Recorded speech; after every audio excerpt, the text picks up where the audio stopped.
Thanks, guys. Thanks for coming to my talk. I am Pranay. I am one of the co-founders at SigNoz. Today, I will be talking about how to get all three signals of observability, which is metrics, traces, and logs, in a single pane, and use SigNoz and OpenTelemetry for that, right? And we'll get into more details on that soon. So, quick thing about myself: I am Pranay. As I mentioned, I am co-founder at SigNoz.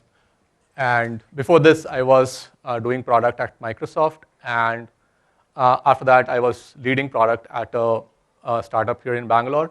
And my experience in running that startup and being part of that startup has contributed a lot to like what we are building now in SigNoz. So I'll share more about that soon. And yeah, when I'm not coding, like I don't code as of now, I do other stuff. But when I'm not working on SigNoz, I love trekking and reading books. Here's a photo with my co-founder Ankit. So Ankit is the CTO, and I do all the like speaking stuff, etc. Right? Cool. So how many of you here have heard the term observability? Oh, good. So like almost everybody. That's nice to hear. So SigNoz is an open source observability platform. We help you monitor applications, troubleshoot problems, and give you proactive alerts when things are about to go wrong, right? And as all of us, you'd have seen problems when like things are breaking down and like the customer care people are on your neck trying to say that, hey, something is breaking. What's going wrong? Can you fix it quickly, right? And I was facing this situation when I was leading product at another startup. We used to have a 50 people engineering team, and sometimes the product would just break, right? Customers would not be able to make payments, or they made payment and it's not reflecting in their dashboard. And that's the worst thing which could happen. People would like call their customer care, and then customer care will call product, and product, I will get together all the engineering people and try to figure out, hey, what's wrong, right? And if you don't have a good observability system in place, that becomes a nightmare. And that was the situation I was facing at the startup which I was working in. And hence, I got introduced to this area of observability and like what really this is about, right? And at a very fundamental level, it's about running your production systems reliably. If something goes wrong or is about to go wrong, you get to know about it very quickly and fix it before either customers tell you or the customer care people tell you that, hey, something is going wrong, right? And when we are looking at the space, we found that there are like open source solutions like Prometheus for metrics, there are logging tools like ELK, and there are like tools like Datadog, New Relic, which are like much more advanced, right? So we saw there's a huge gap between what Prometheus and like ELK does and like what products like Datadog, New Relic does. And we thought that, hey, why is there no product like Datadog in open source, right? Which has all the signals, you can jump from one to other very easily, and then be able to sort of correlate and get to insights much faster, right? Because that's ultimately what becomes very critical when something goes wrong. And that's the sort of how we started SigNoz. And like we're like 2 years, we launched in Feb 2021, so it's around 2 years now. We are at 12,000 GitHub stars, and it's about to reach 13,000. So please give a star if you see the repo. And we have a pretty active community, 2,600 plus members in Slack, 100 plus contributors from across the globe. So yeah, and the key area where I'm going to focus today on is how can you get all the three signals together, like metrics, traces, and logs, very quickly in a Kubernetes ecosystem, and then be able to sort of correlate across that. So that's the area we're to focus on. So it might get a bit technical, so feel free to sort of stop me or like ask any questions if it gets there, right?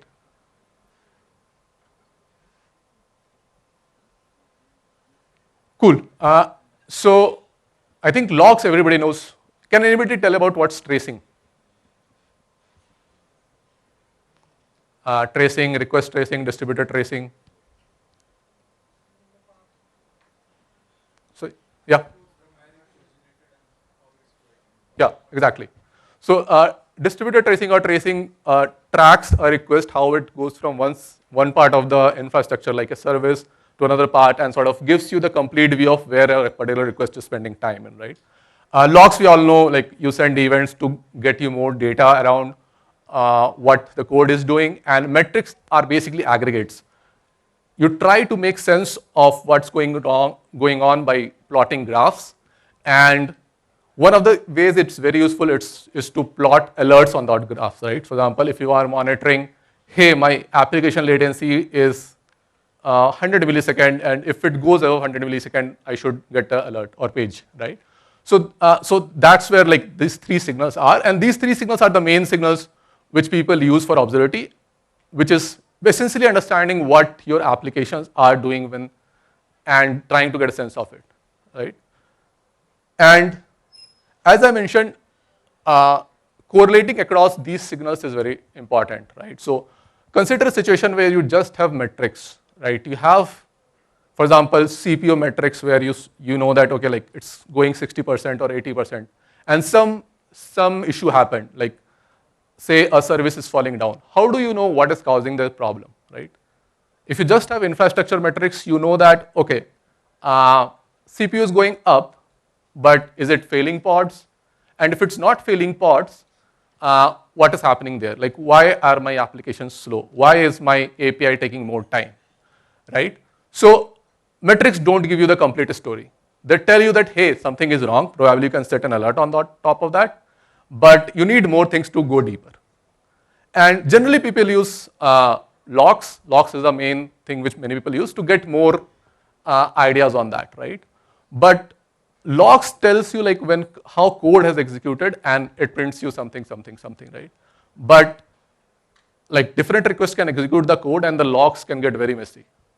So you need to find, like, if a particular request is taking more time, why is it taking more time, right? So tracking something in the context of a request becomes very important. That, okay, this is taking this much time, and hence I can tell you more on like what's going wrong, and I'll show you more on like how this appears in SigNoz. But just trying to lay a framework here that why are traces important, and then if you find that, okay, if a request, or maybe I'll just show something that might be more useful.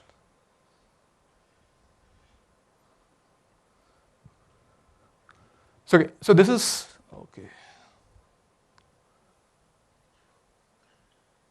So this is an application which is running, and this is the sort of the application latency chart of that application. And then suppose we want to just understand, hey, like why is this latency high here, right? So you can just click here, go to traces, and it shows you all the traces which contributed to that high latency. Is the screen visible? Yeah. Yeah. And then say you want to figure out, hey, okay, let's try to see why the events which are taking more than say 500 milliseconds, right? And then you can go ahead and try to see, okay, so this is a trace graph, which is like it shows a request which came to you, and then it shows like the underlying request in it, right? So you can go to the level of, okay, this is a dispatch call, then it called customer API, and then this is probably taking the most of the time, which is an SQL call. And to understand why it is taking more time, you can sort of either go to the more detailed attributes here, which is like the service name, and to the level of like what's the SQL query which is being made, or you can go and see related logs, right? So this service doesn't have related logs, but I'll show you a service which has.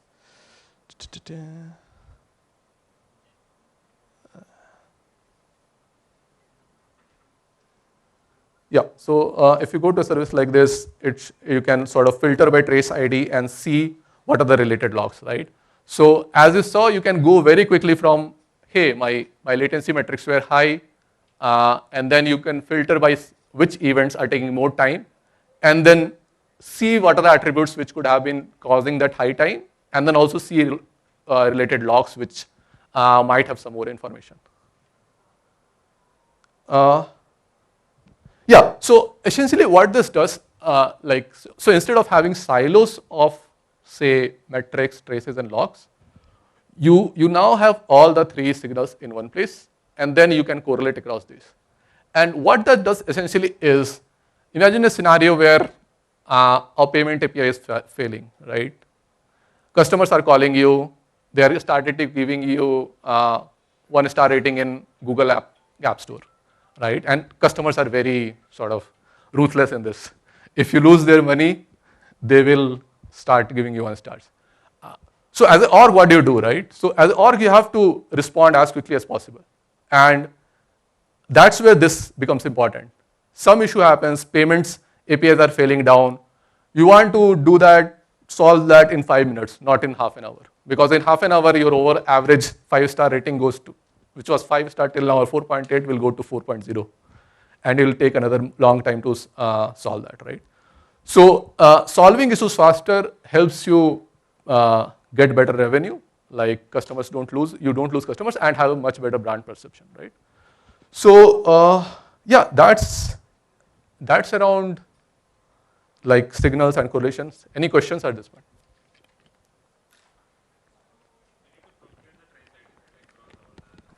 Yeah. So there are ways to do that automatically. I'll not get into that today, but you can sort of do things which sort of adds your trace ID in logs automatically inject that. So you don't need to sort of write everything manually. Yeah. Yeah, so you can do that. Yeah. Okay, so so the person was asking, how do you get trace IDs? How do you get related logs of traces? The idea is that you have to pass trace ID in logs. There are ways to inject trace ID in logs through SDKs, etc. I'll not get into details here, but you can visit our docs or like search Google, search OpenTelemetry logs to get more ideas on that. Cool. The other key project which I'll talk about today is OpenTelemetry. So OpenTelemetry is instrumentation standard and SDK which people use to instrument their applications. So you can start sending your telemetry data using OpenTelemetry SDK. It is now an open source standard, so many big companies have started adopting it. And we at SigNoz are sort of natively based on OpenTelemetry. So in the demo which I'll show you, I'll take examples of like how you can do this using OTel operators and SigNoz, right? And why is OpenTelemetry important, right? And one thing is that it's like the second fastest growing project in the CSCF ecosystem. Only after Kubernetes, this is the most active project. So it has got a lot of developer attention. What this does is it, like the code which you're adding to your application, right? It's no longer vendor specific. For example, if you're using New Relic or Datadog, you add some SDKs in your code which is only for that vendor. You can't use any other backend to visualize that telemetry data, right? What OpenTelemetry has done is that it has come up with a spec and a standard, and then you can, if you instrument your code with OpenTelemetry, there are like bunch of vendors or like open source project which can understand that and visualize that. So that's why it has become very important in understanding, and I think it has helped people like the observability data get freed from vendors, specific vendors, to like be in more open standards so that more people can work with it and get more insights, right? So it has just opened a ecosystem of innovation there. And currently it supports metrics, traces, and logs, and new signals like profiling is in progress. So if you haven't checked this out and you are in the SRE DevOps space, would, might be interesting for you to check it out. Right. So we've talked about metrics, we've talked about traces and logs, right? But getting all this beautiful telemetry data from your applications flowing into backend systems is tough, right? Like people, you sometimes need to code, sometimes need to add SDKs. What I'm going to show you today is how you can do this very easily using in a Kubernetes environment using something called OpenTelemetry operators and make the whole process much more easier. So in the demo today, I'll show you how you can use OpenTelemetry operator and use it to instrument your applications. And then once you create these operators, you can just add this very easily to all your applications, and you don't need to sort of manually do things for each applications or add something in your code. It becomes very easy, right? There are 3 deployment modes in which OpenTelemetry operator are present: daemon, set, sidecars, and deployment. In this demo, I'll show you how you can do this through sidecars. Yeah, let's give our offerings to the demo god and see how it goes.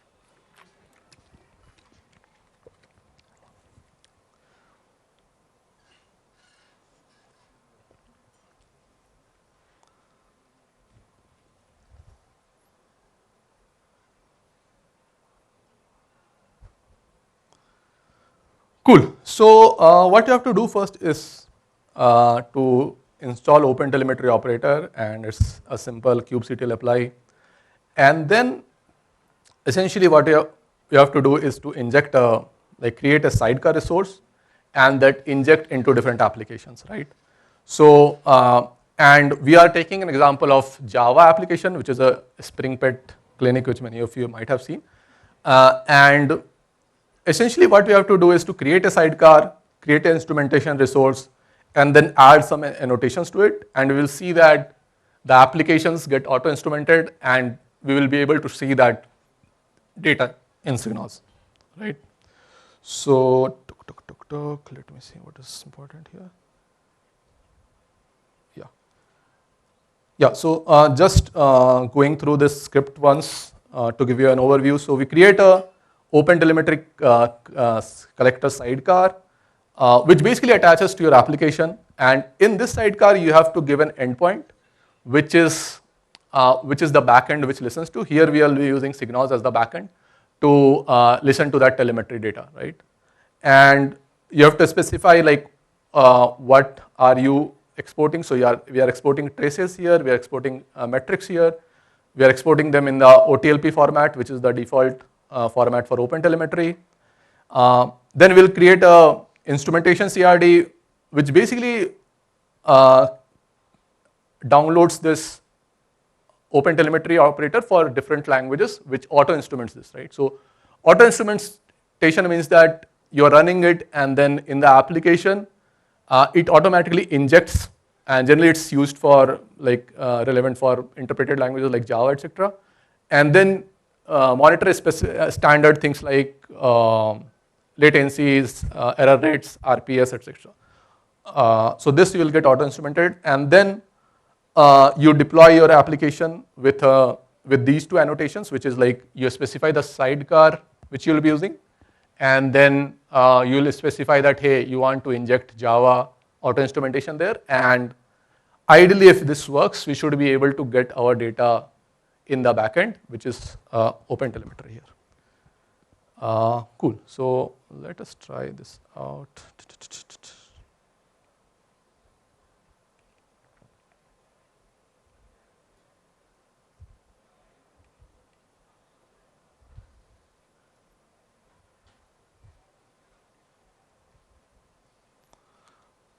So this is the SigNoz sort of dashboard. Here you see all the applications which are listed here. There's no Spring Pet Clinic here, which is the application which we are planning to deploy now. And I'll just copy this. So I have a Kubernetes cluster deployed where I'm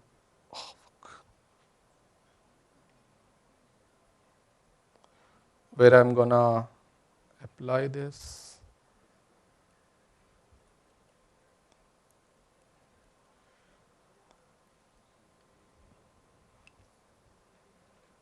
Okay, at least the CTL is working.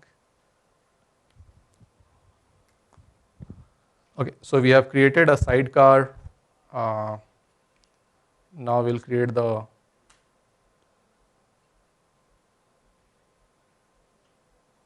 instrumentation CRD.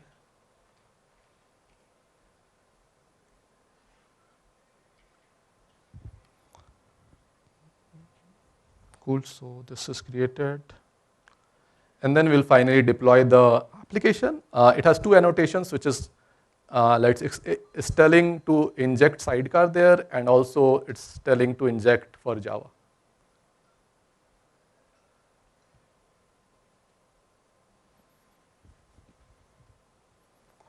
Cool. So now we have all the apps deployed, deployments made.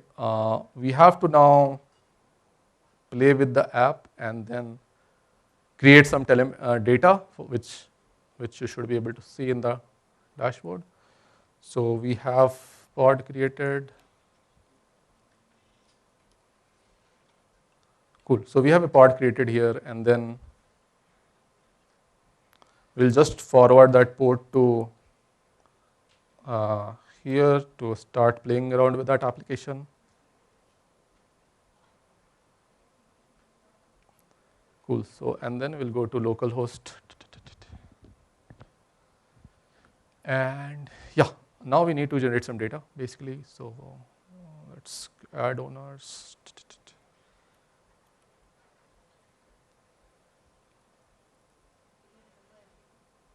Huh? I don't need to remember. So I'll add some pets here. Doggy.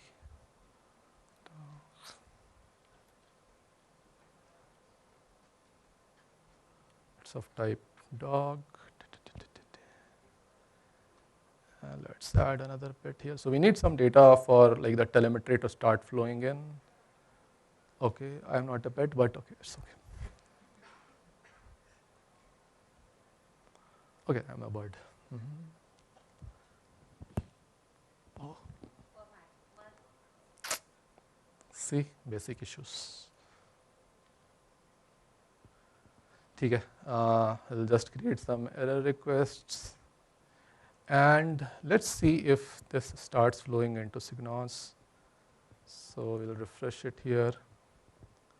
Cool. So we have a Spring Pet Clinic here. What we have done is we have not done any specific code instrumentation, right? As you saw, we created a sidecar, we created an instrumentation resource, and we just added annotations of those like sidecar and like inject Java, and then we are able to see it here, right? So like 5 minutes, we're able to get application metrics here. And if you click this, okay, so we have some data here, like, and of course this will be random because we just clicked something, but hopefully, so we have some traces coming in, and then you are able to see like how a particular request is coming and then where it is spending time, right? So for example, get owners, select it's spending time in the SQL query, and this is the SQL query. Okay, there's no SQL query here, but you get more details like DB statements and things like that, and you're able to see more details, right? So suppose if this /owners API was taking more time, you would see some of this getting high, and then from the traces you should be able to debug this, right? So that's this. So we are able to get these applications very easily, very quickly. I have some more applications which I just wanted to show you on like what you can do is you can just view traces, go to the shopping cart, and then you can also, if you have sort of what we were discussing earlier, injected these logs earlier, you can go to this related logs and then be able to see all those logs also here, right? So you can see all metrics, traces, and logs, correlate this together, and as I mentioned, be able to hopefully solve issues much faster, right? Yeah, I think this is all I covered. It's very easy also to inject metrics here, but I'll skip that part because almost out of time. So yeah, to summarize, it's very easy to instrument using operators, especially if you're in Kubernetes environment. You can instrument in 5 minutes and then get go with it. You can correlate across metrics, traces, and logs, and so if some issues happen, you can very quickly try to solve it. It helps you lower your MTTR, which is like mean time to resolution, and helps have a better brand and hopefully also have a better like revenue. OpenTelemetry, so as you saw, we are using OpenTelemetry operator. OpenTelemetry helps you do this instrumentation very easily, and they provided things like Kubernetes operators, which gives you, like make this very simple, especially for Kubernetes, right? And SigNoz is a native backend for OpenTelemetry. OpenTelemetry generates the data, but you need something to visualize it, make sense of it, generate alerts from it, and you can use SigNoz for that. right? So that's about it. Quick plug, we are a very early open source startup, so if you like what we are discussing now, or if you're broadly interested in observability, check out our repo, check out our community. If you like any issues, please pick it up. And these are my coordinates. We have pretty active Slack community, and if you want to join or ping me on Twitter, please do.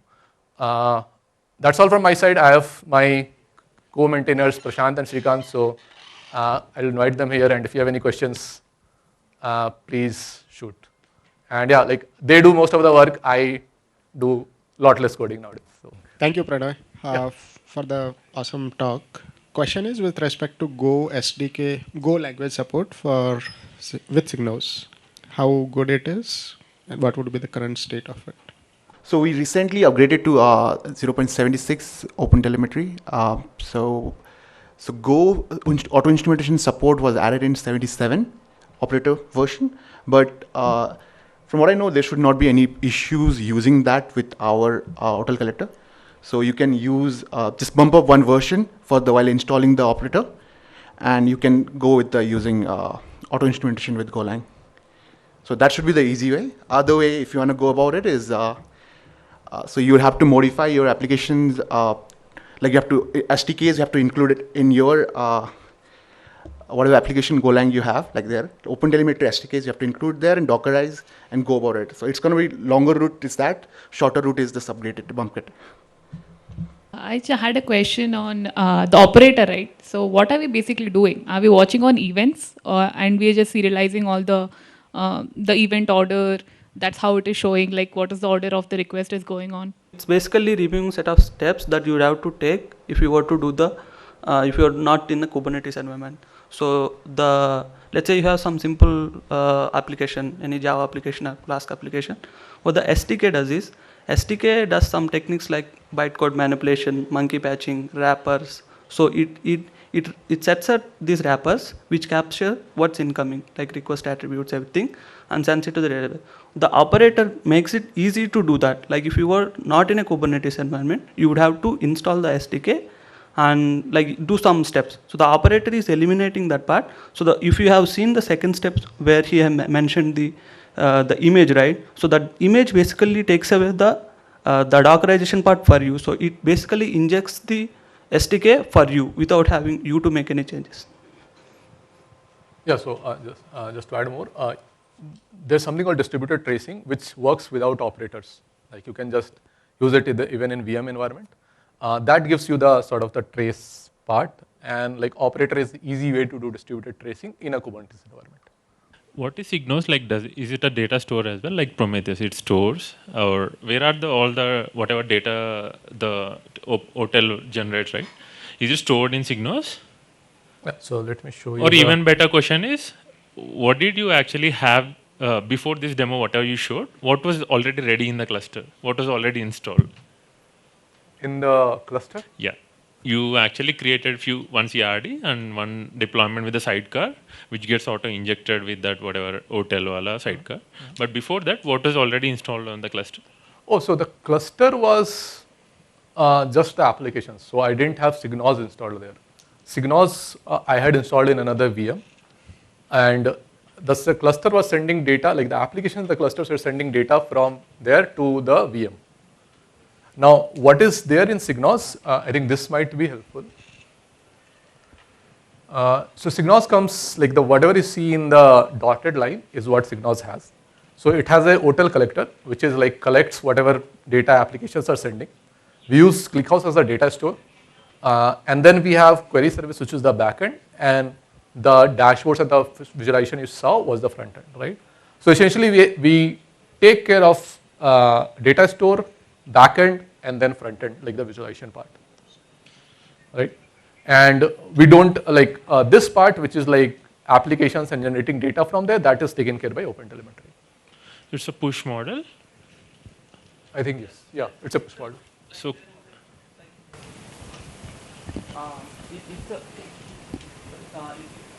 It's a push model, as OpenTelemetry itself is a push model. But if you want to work with a Prometheus ecosystem, the support is there. Like any other another ecosystem you are coming from, there's most likely that there is a support for there, like Prometheus, any other ecosystem that you are coming from, there's a support for that as well. Or OpenTelemetry itself is a push mode.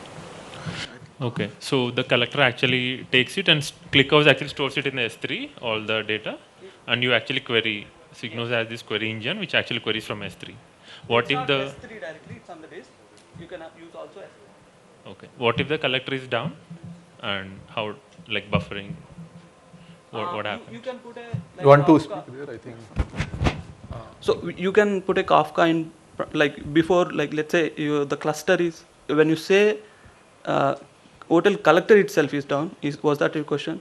You will lose the data. Like you can, Yeah. if ClickHouse is not there, you can put a Kafka before that. That like when you have to make sure that you don't want to lose the data, you can put a Kafka before that. But if collector itself is down, so that like when you say down, if it's down for longer time, you will lose the data.